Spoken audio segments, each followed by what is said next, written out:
This is Hidden Killers Week in Review. A look back at the most prolific stories of the week. This is the Hidden Killers podcast with Tony Brueski. Featuring author, psychologist, and daily contributor, Siobhan Scott. The trial of Chad Daybell continues on, and, well, the craziness continues with it as well. All sorts of exciting things, like magical emojis that give you powers. It's really kind of a crazy world, but I think we knew that going into it. Joining me to discuss, Siobhan Scott, psychotherapist and author. It is easy just to look at this and go, well, they're crazy, and, that's it. But they got here somewhere. They somehow went from living the semi-normal life at some point in time to, literally texting and saying, I'm talking to your dead grandfather, and if you want the special powers back, text me an emoji, and I'll give them back to you. That's just one of the lines that we learned about this week.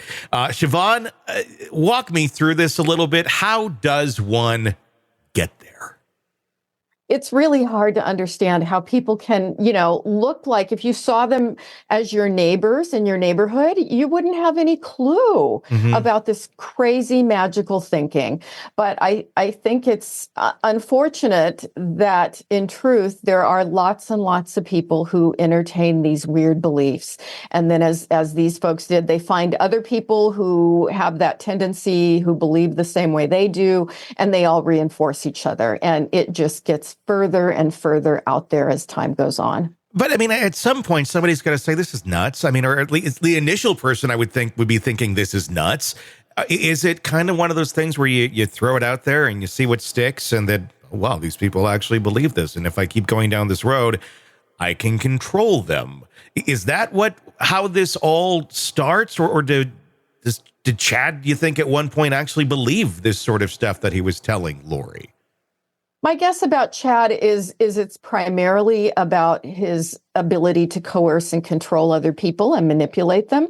But he may have a touch of, as we talk about this little delusional tendency to believe some of this crap, at least to a certain extent. And the more he got away with it and the more it worked, the more followers he could gather, the more influence he had, the better he got at using it. I mean, just the principles of it to get more and more people in here, because there are people, there's still people that believe in some of these principles. They may look at Chad and go, he's the wrong guy for this, and he misled us, but the right person came along and said this stuff, we'd eat it up, or they do eat it up, and they're waiting for that right person.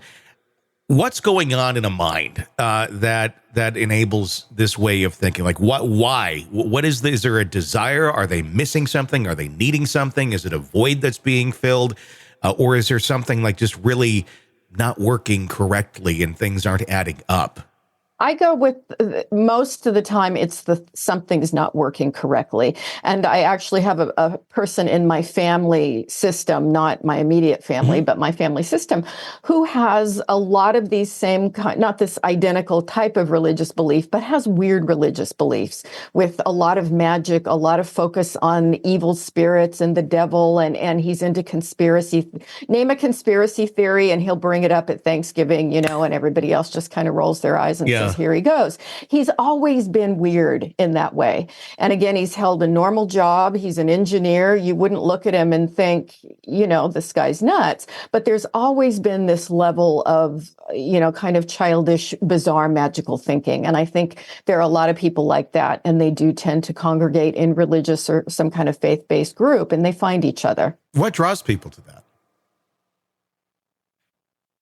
It's complicated. I think sometimes it's that thing about projection, where it's rather than owning responsibility for their own lives and making their own choices and having the unpredictable nature of the universe, at play, they like to feel like there are these evil spirits against them and that they have some power to pray it away or use scripture against it. I think it makes them feel more in control. And that seems to be a part of it for many of them. Others just like the sense of, well, I'm tuned into this alternate reality. I'm tuned into this spiritual force, and it makes them feel powerful in that way. I mean, yeah, we're talking about, a adults, here in this. And Chad and Lori, going back on this, I mean, if you look at some of the text messages, it looks like it could be between two children, just like magical, like we're playing, but they're operating as if this is reality.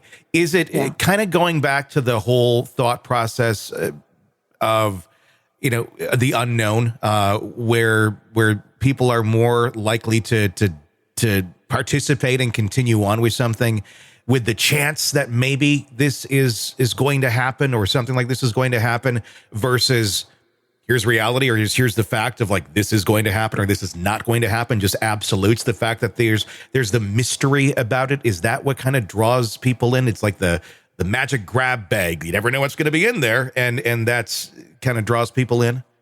Yeah, I think they get a mood boost out of it. It's kind of exciting. The relative that I mentioned was firmly convinced that, Armageddon was going to happen. I think the first time was 1978, and then it was going to happen in the 80s. And I do think that at least 90% of him believed it, Now, obviously, it doesn't ever go that way. But then there's just another fabulous, fantastic belief that takes its place. And so it just seems to be the way they're wired.